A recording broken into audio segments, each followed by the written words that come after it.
Well, thank you. It was a very nice day. I can't hear it anyway. Little out of tune. Let's go with the chorus. Everybody, the chorus. Today is a real treat. Look at all the friends I get to meet. Hooray for today. Hooray. Let's try it again. Today is a real treat. Look at all the friends I get to meet. Hooray for today. Hooray. Now let's remember. Now remember your day as I go through the song. Today is a treat meant for you. We planned lots of stuff for you to do. Self-care is number one. So pick wisely and have some fun. Did you have some fun? All right, here we go. Today is a real treat. Look at all the friends I get to meet. Hooray for today. Hooray. I could work on my body and do Tai Chi, my health, natural oils, and herbal teas, unconditional love from therapy dogs, and of course, a manicure and a massage. So curious, how many people touched the dog today? There was a golden retriever, yes. How many people were touched by the dog today? We know you got manicures and massage. How many people did Tai Chi with Brenda? Quite a few. We have a class, 6 o'clock every Thursday. Today is a real treat. Look at all the friends I get to meet. Hooray for today. Can't hear you. Hooray. Come on, like this morning, belt it out when it's time. One-to-one with professionals here for us all. They'll be lined up against the hotel wall. How many people had a conversation with those people lined up against the glass? Oh, come on, I know. Just about everybody was talking to those folks. Here we go. Meditation, gratitude, and classes galore. Enjoyed with no friends who could ask for more. Today is a real treat. Look at all the friends I get to meet. Hooray for today. Hooray. Last verse. Here we go. Reiki energy to help you relax. How many people had Reiki? They were busy. Yeah. You got a question? Don't be afraid to ask. All the staff here today are volunteers. We're all here as one through laughter and tears last time. Today is a real treat. Look at all the friends I get to meet. Hooray for today. Hooray. Last line again. Hooray for today. Hooray. Bum bum yo. Thank you, Angie. Thank you, Teresa.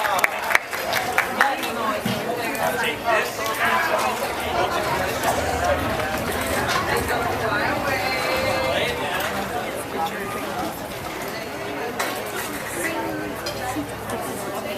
Thank you, Angie.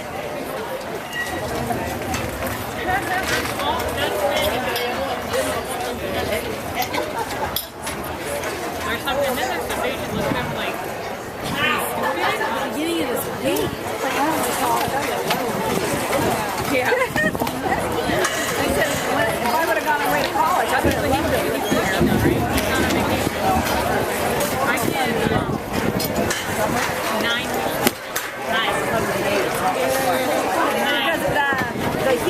By the way, the Reiki energy healers actually, they got together, they created a special energy to bring on this wind and this breeze to remove all the negativity from the area, to remove anything that doesn't feel good, to remove any energy that's creating blockages within your meridians and your chakras. This wind is just blowing it away, allowing us to breathe in health and goodness, okay? I'm going to ask folks to quiet down again. Senora? Yeah, oh yeah. I'm going to ask folks to quiet down. We have a guest. I guess he's a guest. I don't know what he is. A guy named David. And Dave's going to close out this day.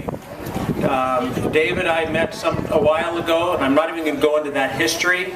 but my experience with him and my understanding of what he's been through with his brother, and listening to him talk, and a few things like that, I thought, I think this would be a gift to all of us for David to spend 15, 20, 25 minutes with us to close out the day. So I'm going to ask again respectfully for folks to be quiet.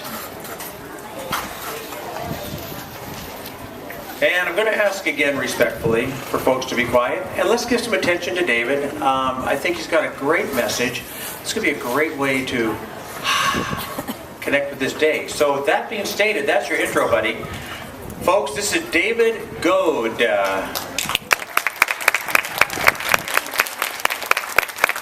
Actually, they say in Hollywood, never follow a dog, never follow a child, and never follow a Jim Linderman. So one more time for this man over here that made everything happen today.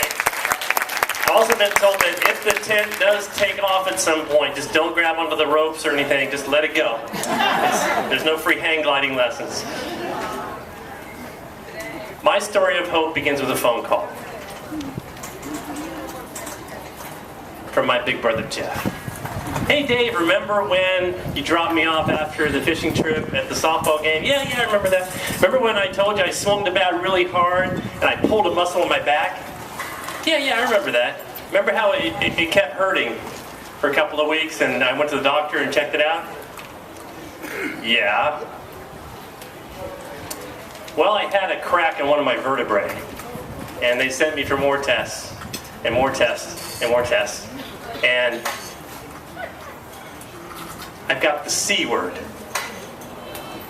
You remember that phone call. It's too early to even use the word cancer. I've got the big C word. And I, as a brother on the other side of that, was thinking, well, I hear you. Tell me more. As Jeff went into more of the details, I was thinking all along, wow, this is unbelievable. I can't believe it's happening. My big brother, who's only a year older than I am, and I was having all those feelings of mortality and worry and concern for him. And when you hear that news from one of your family members, what hits you is two different reactions. One is, ooh, I'm just going to kind of wait this one out. I don't really want to get involved. That's a little too intense for me. I don't know what to say. I'm not smart in these kind of things. I don't know what to say, so I'm just not going to say anything. Or you can do what I did. Jeff, tell you what, man, you go through that chemo, you beat that, you get the stem cell transplant, you do all that stuff, you do that, man, and tell you what I'll do, I'll run a marathon. Jeff's like, oh, that's so great, I'm hoping you would do that, and he's run 9 marathons in his life, he knows how to do this, and he goes, this would be great, I'll coach you, and we'll keep in touch, and it'll be great through the whole thing. And I'm like, yeah, man, let's do this, we got this. And I hung up the phone, and I'm like, oh, crap, what did I just commit to? For those of you who don't know, a marathon is 26 miles in one day. It's not a sleepover. And Jeff coached me for the next 5 months to run the Sim Marathon, some of you are familiar with, up here in Sacramento. They take you from Sacramento, drop you off at the Folsom Dam, and you have to run back. There's no big loop.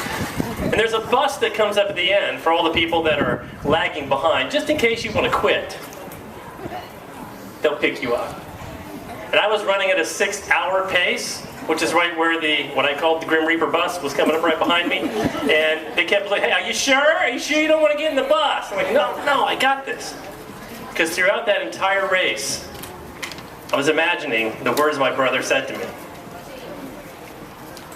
Pain is temporary, but quitting is forever. That's right. And if you've been to one of these races, people line up along the sides. They're ringing cowbells, they're talking to you, they're singing songs, they're cheering for you and holding up signs. And I saw the sign at mile 18. Someone wrote the same thing my brother had told me. Pain is temporary, quitting is forever. And so I limped across the finish line just before they started pulling up the ropes and the signs and everything at the time. And my first call was to my brother.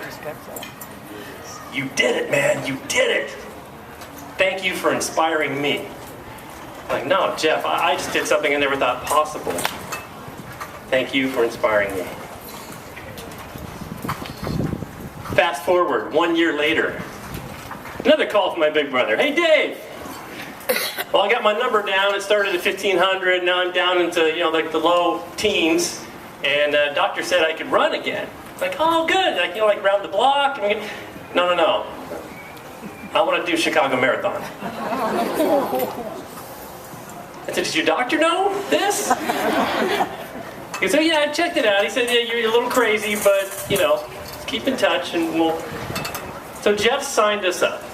And the Multiple Myeloma Research Foundation, which raises money for that specific cancer, puts on these events all over the world. So Jeff and Brad, my other brother, and I all signed up to run the Chicago Marathon. Jeff trained. He got up to about 11 miles in his training. And for those of you who know athletes who train this, you need to get up to at least 20 miles before you're able to do 26 on the day of the race. He'd only done 11 in his training. He said, I'm doing this. I am doing this. And that morning in Chicago, about 38 degrees, there's a sea of sweatshirts and stocking caps. Right down there in the middle with the brothers Goad. Jeff, Brad, and David. Brad is the pilot, very left-brained. He was keeping time, making sure we did all of our stretches. Jeff, the oldest and the boldest. He'd run 9 marathons before. This was going to be number 10. And then there was me.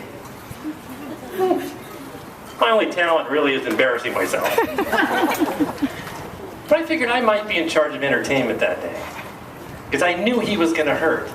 And Jeff had learned in running marathons that you have to manage pain. You manage through it. You learn to live with a little uncomfortability. So we take off running, bang, starting line, we're running, we're doing great, we're smiling, waving at everybody with the cowbells, woohoo! You get to the first mile, and you turn left, and the people are there, the crowd with their signs, and I look up and there's a sign that says, congratulations! Only 25 miles to go.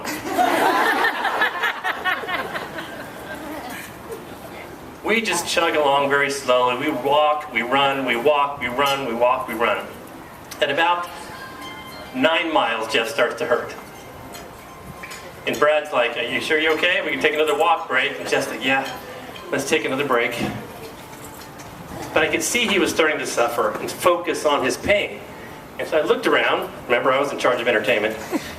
I saw all the people on the side. I ran by the crowd and gave a high five to about 50 mittens. Bah, bah, bah, bah, bah, bah, bah. And the crowd, when you interact with them, they're like, woo! And Jeff hears this, whoa, where's that from? And just took his mind out of the pain. I said, I'm onto something here. So we get up to mile number 10. Jeff starts feeling, it's getting a little hard to breathe. So I sang Suspicious Minds with the Elvis impersonator.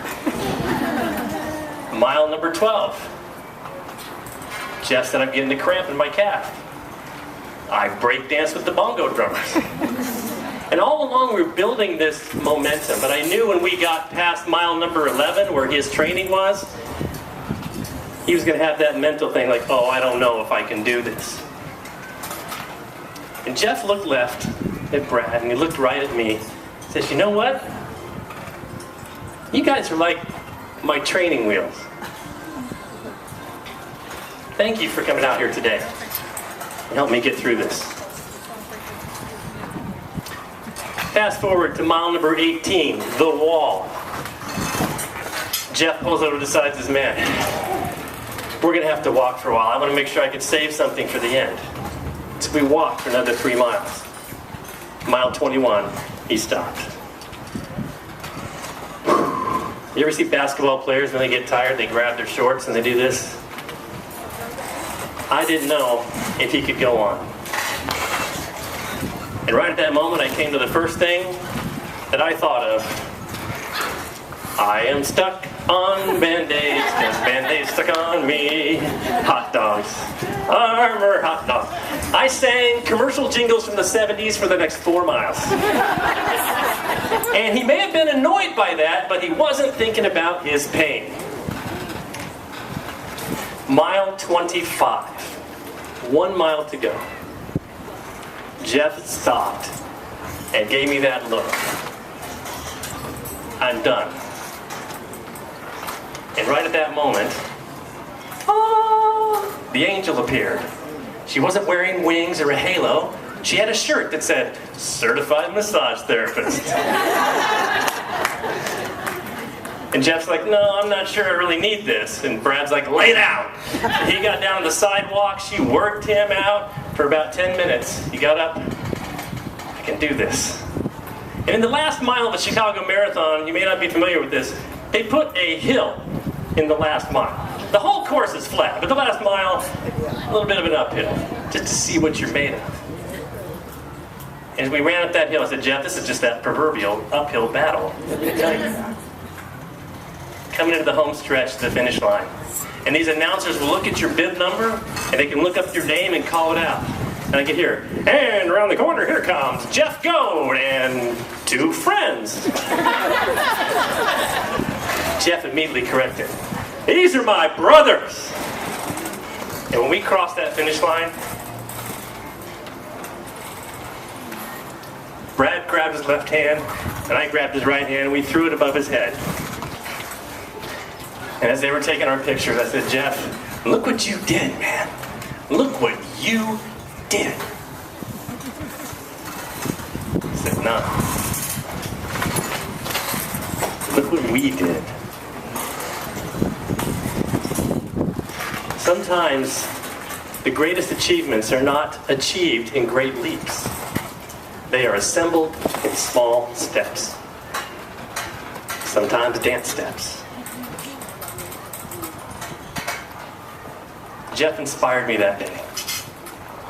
And we've had a circle of giving that's lasted for the last 5 years. We've gone on to run other marathons together. I completed a full Ironman 2 years ago because I knew he was at the finish line, and he handed me my medal when I crossed. And when I wanted to quit, at mile number 136, I heard the announcer in the distance say, "You are an Ironman!" And I ran the last mile to that finish line. I also did some crazy things. I don't know if you saw in the papers in Tracy, but when fundraising got a little bit difficult, and family and friends will kind of get fatigued after a while. You keep asking them for money, and I had to do something crazy. So I wrote on Facebook, okay, if I can get $3,000 donated by next Friday, I will roller skate up Patterson Pass in SpongeBob underwear. And the first comment on Facebook, I'll give $500 if you add a red cape to it. And guess what? Got the money in 3 days. I roller skated 6 miles up Patterson Pass. You know, you've been on this road outside of Tracy, all the way up, with a red cape flying in the breeze. I've got pictures I can send you.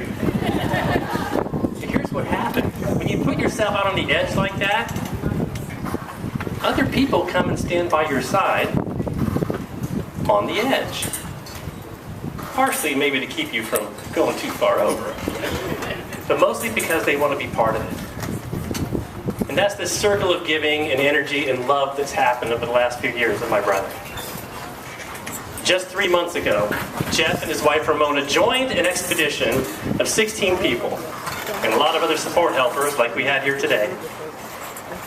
And they climbed Mount Kilimanjaro, the tallest freestanding mountain in the world, 20,000 feet.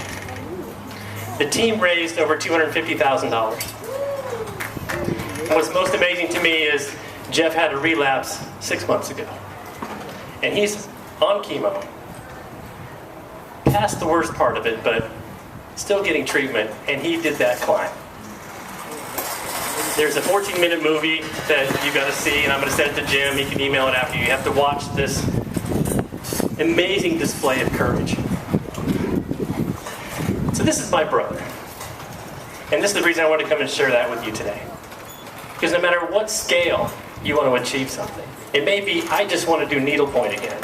It may be, I just want to take my grandkids to the park. Whatever that Kilimanjaro is for you, I'm encouraging you to do it. So I asked Jeff, okay, Jeff, that's great to say. Okay, yeah, do this. Be positive. Get over it. That's easy to say, but how? How do I do that? So I asked Jeff for a little bit of advice. I'm going to share with you now. And we're also going to ask some of you in the audience to share because I learned a lot from you today. Jeff's recipe for staying positive and getting through this. Number one, Make your treatments revolve around your life, not your life revolving around your treatment.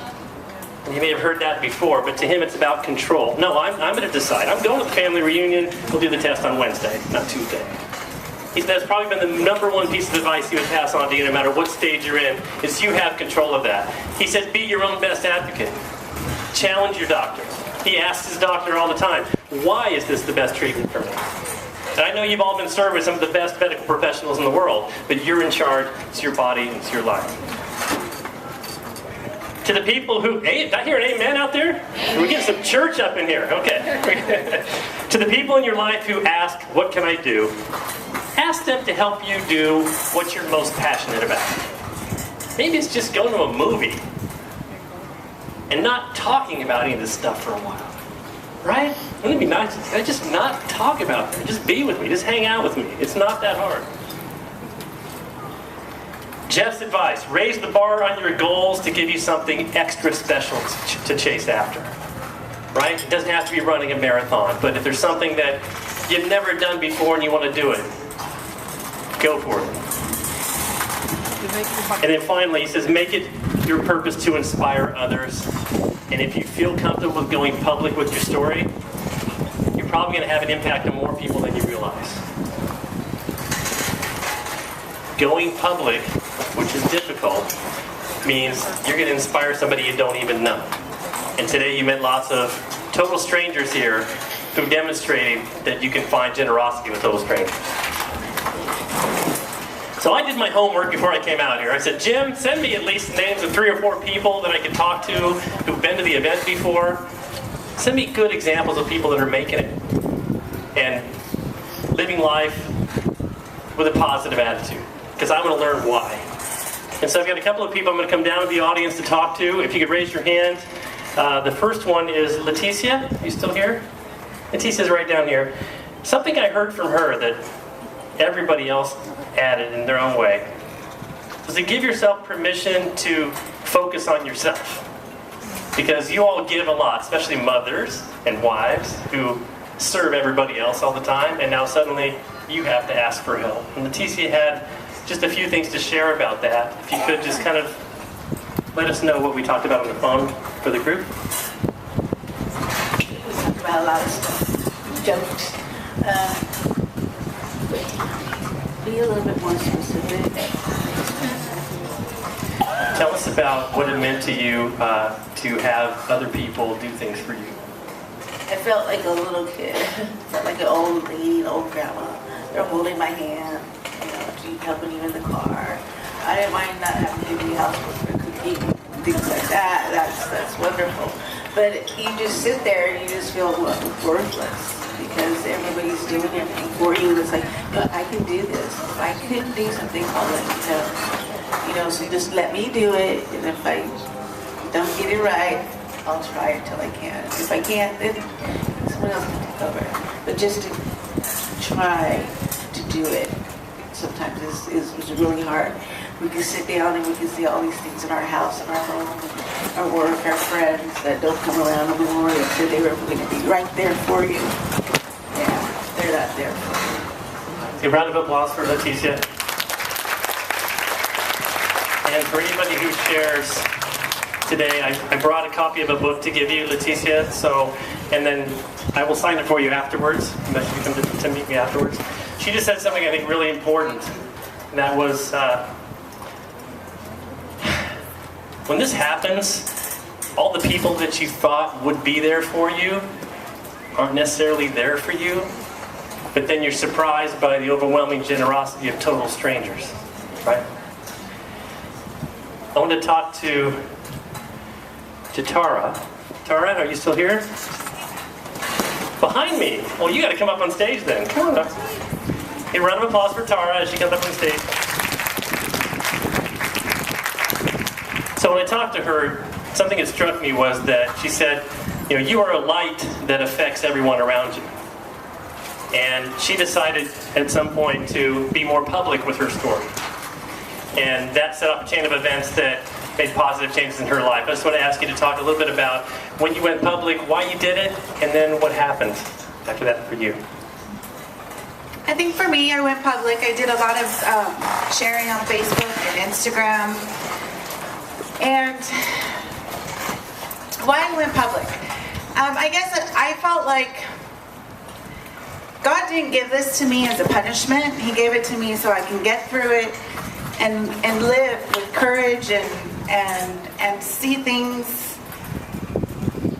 See things on the bright side, that you can get through it, and you can, and when you feel tired and like you just can't go on anymore, you know, you can make it. And so in doing that, it came back to helping me and to helping cope with what was going on. And we had some friends that were going through the same thing, different type of cancer, but you know, I was able to encourage them. And his wife came to me and said, you know, thank you for sharing, because I felt connected. I had no idea that she was even following my posts and following my Facebook posts, but I chose to stay in the positive. I chose to look for the positive things on the bright side. You know, I made a lot of Facebook jokes and, you know, to make fun. You know, you can't laugh at yourself through the process. You know, I have a lot of hair jokes. So, you know, it just, it helps. It helps you get through the process. And, you know, seeding into other people really helps you. It helps you get through it and cope with it and deal with your own process of this whole journey. Thank you. Thank you. A round of applause for Tara. Thank you for sharing so much.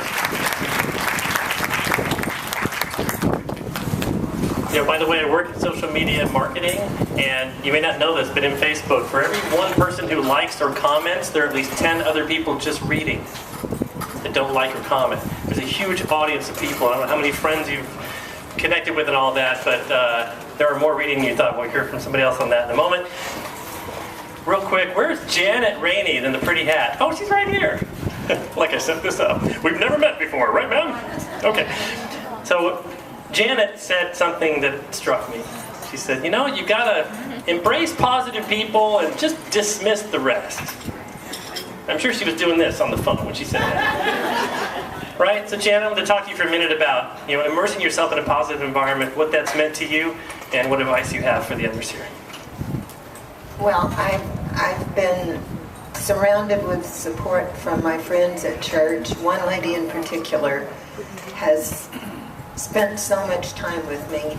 She came for 3 months. She came twice a day and made health shakes for me with boost and ice cream and fresh fruit because... Did you say booze or boost? No, boost. Because she wanted to make sure I was having nutrition because I wasn't eating well. She made up a schedule of ladies from church who came 7 days a week for 3 months and brought lunch to me and stayed and visited with me every day. And their prayers and their support kept me going because I really was so ill from my last chemo that the doctor and I thought I wasn't going to make it. I was very, very blessed, and you need to cling to positive things and also remember that when you accept help from other people, you're actually doing something for them when you allow them to give to you. And you need to give back to the best of your ability, even when you're sick. I wrote greeting cards to people who were sick and anniversary cards and birthday cards because that's something I could do even when I felt really bad, but it made me feel like I was productive. So with God's help and the help of your friends and family, you can make it through. Wow, could not said it better. The book that I wrote, that I give all the money to the cancer charity from this book, it's autobiographical parables from my life. It includes the story of Jeff and I, If anybody wants to get this, whatever, I will send you one for free. Come up and talk to me afterwards. But this is for Janet. Thank you so much for sharing. We have time for one more person. Oh, here we go. Living a purpose-filled life. Now wait a minute, I read that book, Purpose Driven Life, like you gotta find that one big purpose, that one thing. Everybody's got one. No, maybe there's not one thing. Maybe it's millions of little things. Maybe at the end of each day, you sit and just reflect, hey, what did today mean? What did I learn from that? Was that valuable? And you're filling your life with purpose on an ongoing basis. And that's a purpose-filled life. The other person I talked with, her name is Laura. She's right down in front. And I actually met Laura's husband at a weekend retreat, a church men's retreat. And he told me about her, and I think it was all meant to be that I would contact her. And she's told an amazing story. So I'm going to warn you, if you friend her on Facebook, she's a super sharer. You know one of those? Like, she's a broadcaster. But what she's doing is sharing a message of hope. So Laura, I want to just, you want to come up here? Come on up, Laura. And talk to us just a little bit about maybe any of the other things you talk about. You've gone public with your story, and it's an ongoing story. But what advice would you have? Some of the people in the room today recently diagnosed, some are way down the line, 20-year survivors. But from your experience, what's your best advice for the group? Well, when I was diagnosed back in August of 2014, I've always been very active on Facebook, and it took me about 20 minutes to decide, was I going to share this on Facebook and go public with it, or was I going to keep it to myself? And it took me about 20 minutes, and I decided, nope, I'm going to go public with this. I'm going to share this with the world.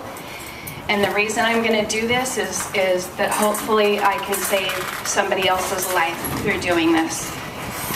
And in the process of sharing my story, it also has helped save my life through this whole process. I posted my mammogram photo on Facebook and described what the radiologist was telling me. And a lot of women weren't aware that you can have breast cancer and it's not always a lump. Sometimes it's something called DCIS, which you can't even feel. And that mammogram saved my life. And so I got all over my friends, and they probably got really sick of hearing it, telling them, hey, have you booked your mammograms? Hey, have you done this? And since my diagnosis, I've had several people message me. They message me all the time. I had my mammogram this week. Thank you. They have friends that get diagnosed with cancer that they message me and say, hey, can I have this person send you a friend request? She's newly diagnosed. I've had 4 friends in a year and a half tell me that they got their mammogram because of me, and they were diagnosed. And so that right there told me that I'm living my purpose. It's just been amazing. And through me coming forward, you guys, when I shaved my head before chemo, I had my husband shave my head, and we did it to a song called Brave. And over 5,000 people saw that video.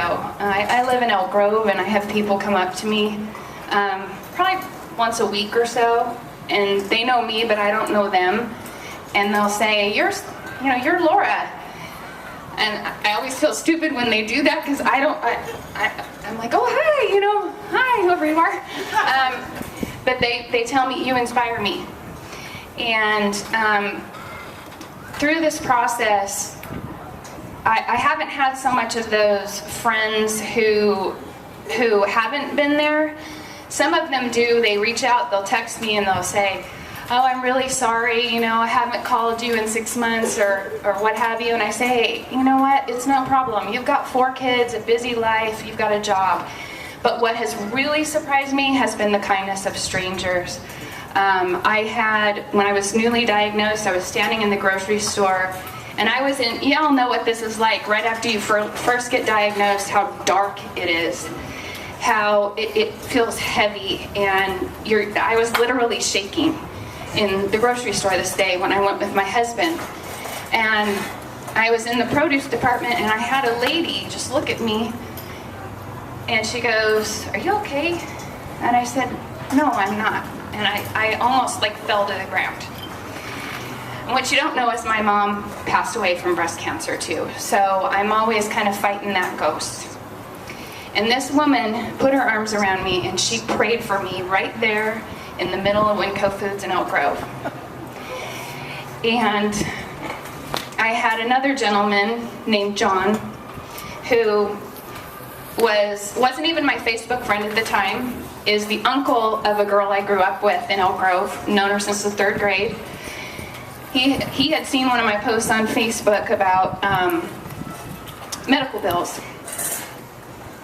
And I had gone somewhere one night, and I came home. I was on my way home, and my husband texted me, and he goes, "There's some guy named John here at the house." And I'm like, well, I wasn't expecting anyone.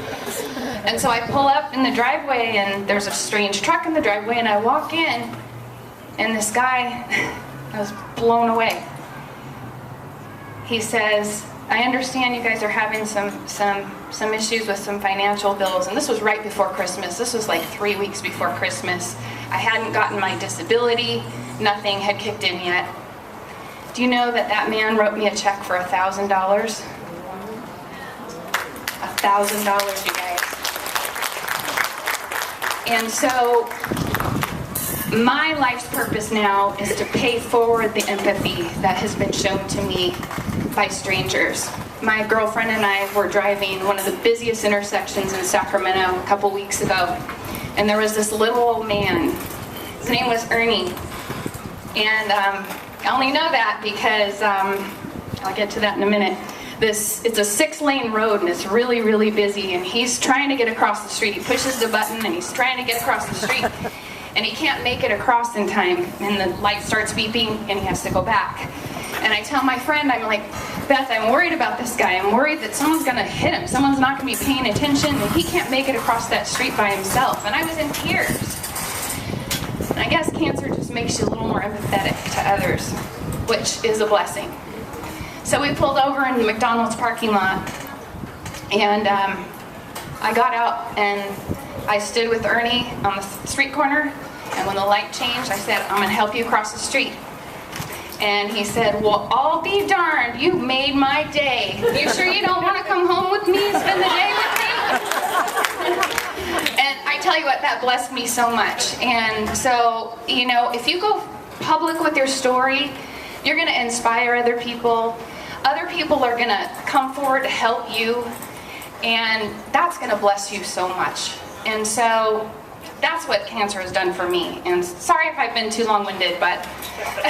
This is Laura, who told me I'm not a public speaker. I'm not a public speaker. Thank you so much, Laura. Appreciate it. And we are going to bring it to a close now. What a great message, and thank you for everybody who shared, and everybody who I talked to in the hallway today. And just a couple of thoughts to close with. You've connected with a lot of truly awesome people today, so it's time to pay that forward. Someone next to you might be a little worse off or a little better off, but go ahead and do that little thing. It doesn't have to be running a marathon. It could be going to get a cookie from the buffet table. Right? Go ahead and do that little thing. It has a ripple effect you don't understand. We all have a clock ticking on our lives. Some of us can hear it a little bit louder than others, but we all have the same day, same number of hours to decide what we want to do with it. My wish is that you all continue to celebrate your survival and find something to be thankful for each day. I wrote a poem that I'm going to close with. The night before the Chicago Marathon, when the brothers Goad ran and crossed the finish line, I spoke to a group of about 150 volunteers, all people like this. We're just going to run the marathon the next day. And I'm going to close with this. It's called When the Road is Long. When the road is long, the rules rearrange, and your plans, your dreams, and your priorities change. Welcome to where it's not worry-free. Welcome to doubt and uncertainty. See, long roads go beyond the horizon line. You can't see it all, so you watch each sign as it passes, reading what it might say. Am I staying on course? Am I going the right way? Then these big hills arise and they slow your pace. You wonder why you're even in this race. But look left and right at the runners beside you. And live on the energy we came to provide you. We will pace each other as we move our feet, because inspiration is a two-way street. You have strength, and you'll find out just how strong in this challenge of the lifetime when the road is long. I want to thank you all for your kind attention and pass it back to the amazing Mr. Jim Linderman.